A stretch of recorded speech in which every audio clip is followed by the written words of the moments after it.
Hello everyone, welcome back to Sunduris Vlog YouTube channel.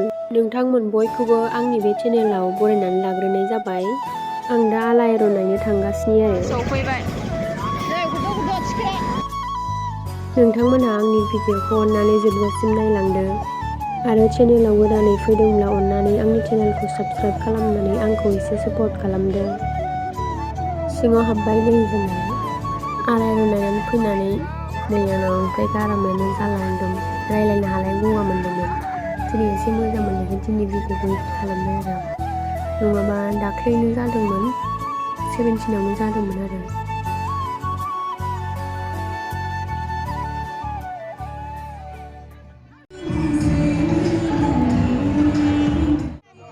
जिरायफैबाय।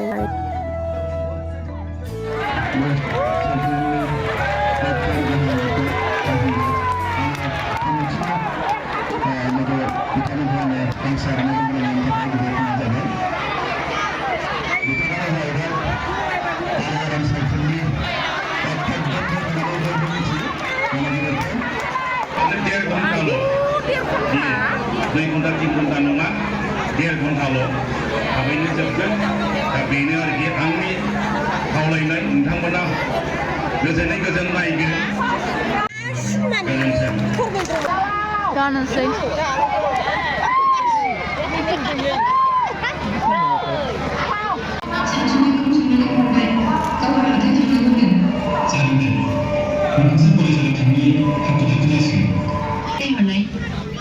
नुहरबाय सोर बिलाय दोनगोन जोंनि दाहोनाल' आरो जेबो नंला। दाहोना नालाय दाहोना आरो मा जाबावनांगौ।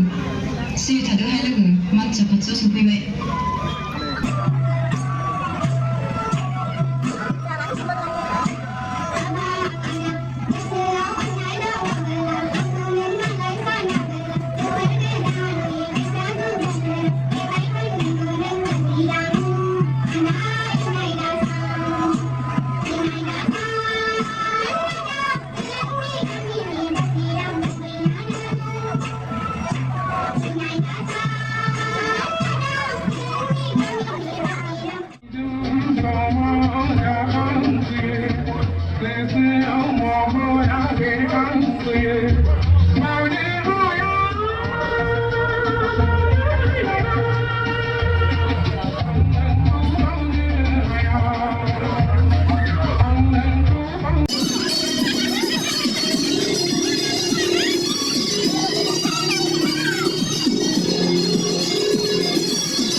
जोबनोसै मुभिया ओमफ्राय बारा गोलाव नङा 1.5 आवारल'। नोंथांमोना सोर सोर आरो मुभिखौ नायदों ओमफ्राय माबायदि मोनदों आंनो कमेन्टआव खोन्थालांबानो जाबाय। मोनथिनो लुबैदों आं बिरादनो।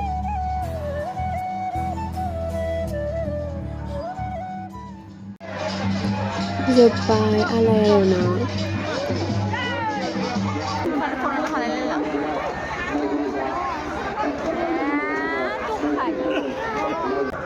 गोबाव सम जोंनि गेजेराव बर'नि गुरु